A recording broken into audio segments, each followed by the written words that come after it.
When a brand as big as Disney stumbles, the explanations tend to get strange. But the truth is, Disney is in trouble because of math, management, misfires, and a few decisions that snowballed into long-term damage. Let's deep dive into Disney's troubles, starting with the one department that used to be bulletproof: the movies. For most of the 2010s, Disney's film division was an unbeatable machine. Pixar, Marvel, Lucasfilm, every year felt like a victory parade. Then, in the last couple of years, the scoreboard changed dramatically. Take Indiana Jones and the Dial of Destiny. The movie cost over $387 million and finished with less than $400 million in collections worldwide. A massive franchise revival ended up losing money. Then, there was The Marvels, which became the lowest-grossing MCU film ever. A movie with a reported budget north of $200 million didn't even cross what earlier Marvel movies made in a single weekend.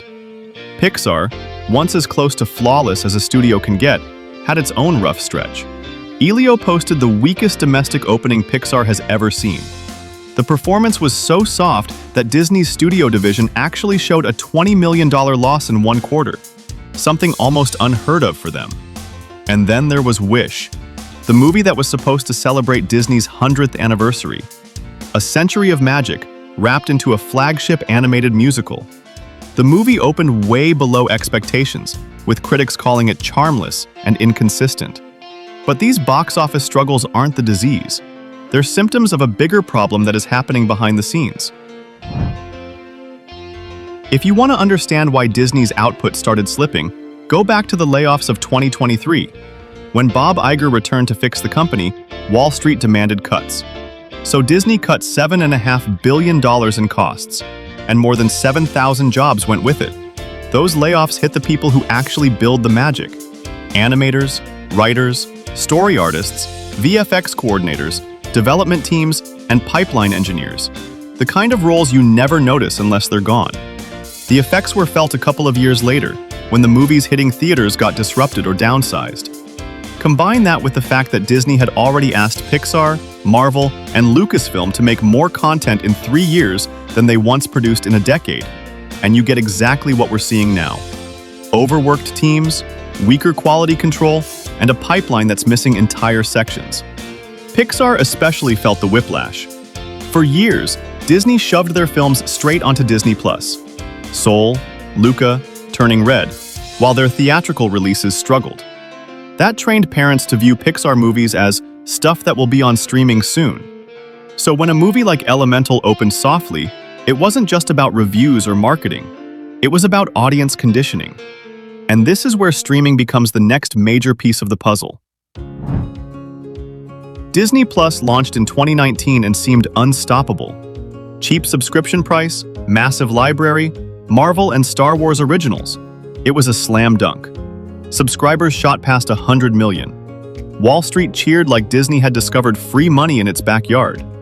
But that free money turned out to be a very expensive illusion. Between launch and 2023, Disney's streaming division lost over $11 billion. The reason was simple. Disney was adding subscribers, but not profit. People were canceling the subscription just as quickly as new ones were joining. Content spending was skyrocketing. And to justify Disney Plus as the future, the company had to keep feeding it constantly. That's why Marvel suddenly went from just 2 films a year to films, plus shows, plus spin-offs, plus crossovers. Worse, during COVID, Disney shortened theatrical windows to about 45 days. It sounds harmless, but the long-term effect was devastating. Families quickly realized that if they waited just 6 weeks, they could watch the latest $200 million blockbuster at home for free. When you compare the cost of a family of 4 going to theaters versus waiting for streaming, the choice is obvious. Disney unintentionally taught its most loyal customers not to show up. Hey, quick pause. If you're learning something new here, hit like and subscribe. It helps us more than you know.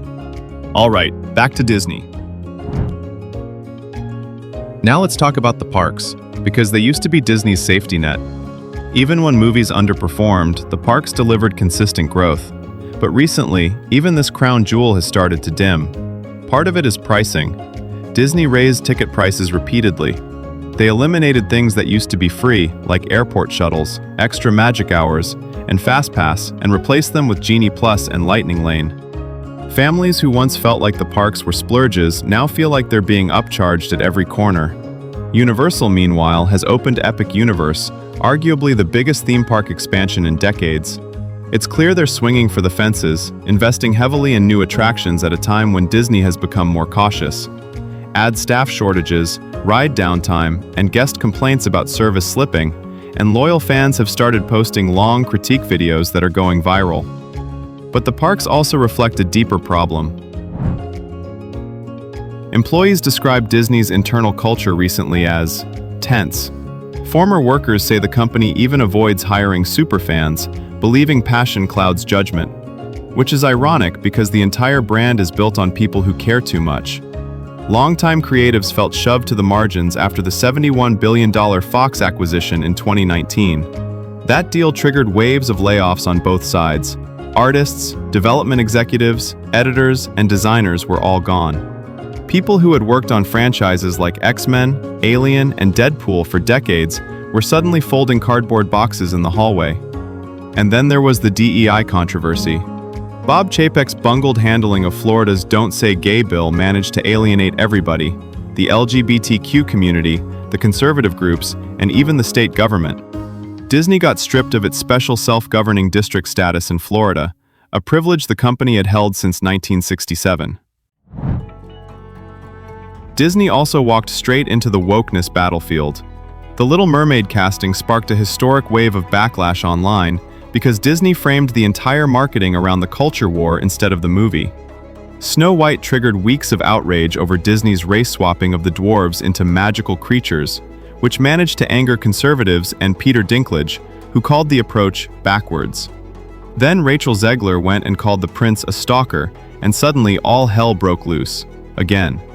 Disney promoted the same-sex kiss in Lightyear so heavily that it led to bans overseas, boycotts in the US, and a very awkward leak that the kiss had to be cut and then restored. Marvel Phase 4 became the poster child of identity-first writing because the stories felt rushed and the messaging felt louder than the plot. The list goes on and on. From the Marvel's girl power themes to She-Hulk's mockery of male fans to the controversies around Ironheart, Echo, Strange World, and Onward, fans became angrier and angrier at Disney. In the last 2 years, the company has quietly pivoted, removing queer-coded characters from Pixar drafts, scaling back DEI language, and canceling shows like Ironheart. But that has only triggered a second round of backlash, this time from the groups they'd just promised to support. Disney still has world-class talent, the most valuable IP library on Earth, awesome theme parks, and so much more. They can come back, but only if they choose to build instead of trying to extract every ounce from what they already have. Do you think Disney can turn it around? Drop a comment and let us know. And please hit like and subscribe to the channel to get more such business breakdowns. Thanks for watching.